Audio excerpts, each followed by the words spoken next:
Do you ever feel like you're not special?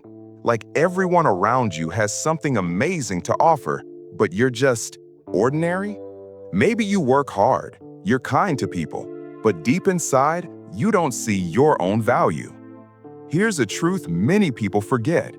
Your worth isn't decided by others. It's not about being the best or the smartest. It's about seeing yourself clearly, like looking in a mirror for the very first time. Anna learned this lesson from a mysterious merchant who came to her village one autumn day. And what she discovered changed everything. Anna lived in a small mountain village where everyone knew each other. She was a simple woman, kind, hardworking, and always ready to help. She baked bread for her neighbors, took care of sick animals, and worked in the fields from sunrise to sunset. But Anna never thought she was special. When people praised her bread, she said, "It's just flour and water. Anyone can make it." When they thanked her for her help, she replied, "I'm just doing what anyone else would do." Anna believed she was ordinary, nothing more, nothing less. "I have no talents," she would tell herself at night. "I'm not beautiful, I'm not clever, I'm not interesting.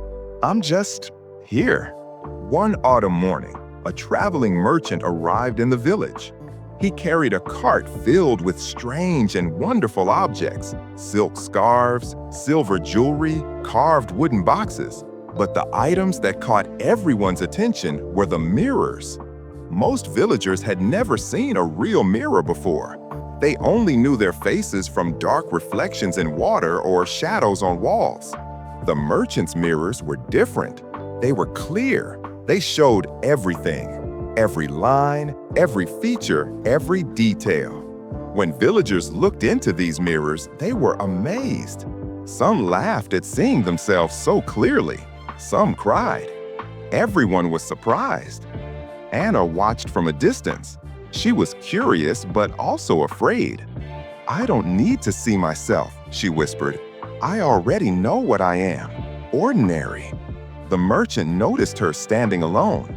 He walked over slowly and smiled. "You're afraid to look," he said gently. It wasn't a question. Anna looked down. "There's nothing interesting to see." The merchant studied her face. "Is that true? Or is that just what you've been told?"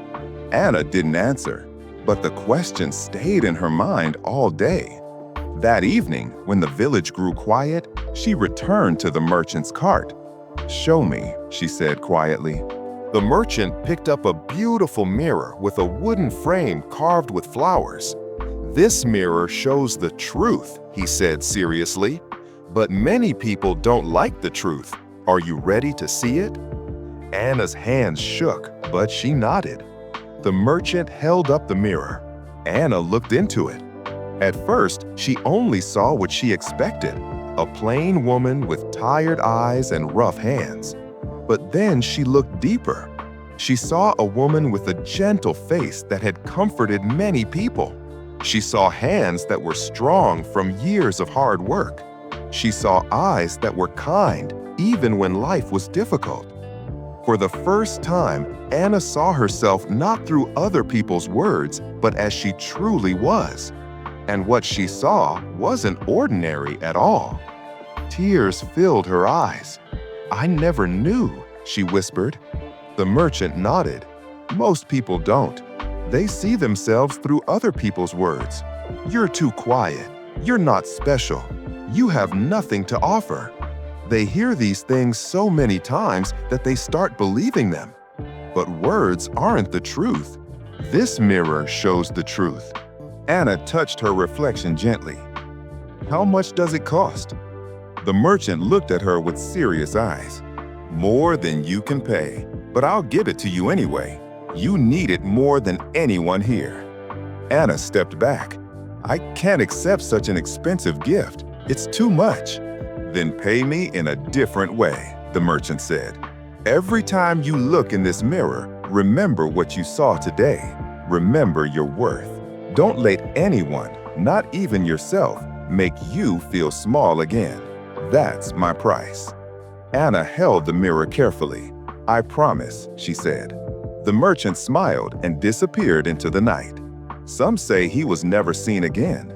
Some believe he was never real at all, just a teacher sent to help people who had forgotten themselves. Anna took the mirror home. At first, she only looked at it once a day, early in the morning. Each time, she saw a little more. She wasn't just a baker. She was someone who fed hungry people with love. She wasn't just a helper. She was someone who made life easier for others. Slowly, Anna changed. She stood taller. She spoke with more confidence. When someone tried to make her feel small, she smiled and said, "I know my worth now." Other villagers noticed. "What happened to you?" they asked. "You seem different." Anna just smiled. "I finally saw myself clearly." Months passed. Anna never found the merchant again. But she didn't need to. She had the mirror. And more importantly, she had learned the lesson it taught her. One day, a young girl came to Anna's house crying. "Everyone says I'm not smart enough," the girl said. "They say I'll never be anything special." Anna brought out the mirror. "Look," she said gently. "Don't listen to their words. Look at the truth." The girl looked into the mirror, and slowly, through her tears, she started to smile. Anna understood then why the merchant had given her the mirror. It wasn't just for her. It was for everyone who had forgotten their value. Everyone who needed to see themselves clearly. Everyone who needed to remember, you are not what people say you are. You are what you see when you look at yourself with honest, kind eyes. The mirror still hangs in Anna's home today. She looks at it every morning, and she remembers. And whenever someone in the village forgets their worth, she invites them in and says, "Look, see yourself the way you truly are." Because the most important mirror isn't made of glass. It's made of truth. And when you finally look into it, you discover something beautiful. You were never ordinary. You were always enough. You just needed to see it clearly.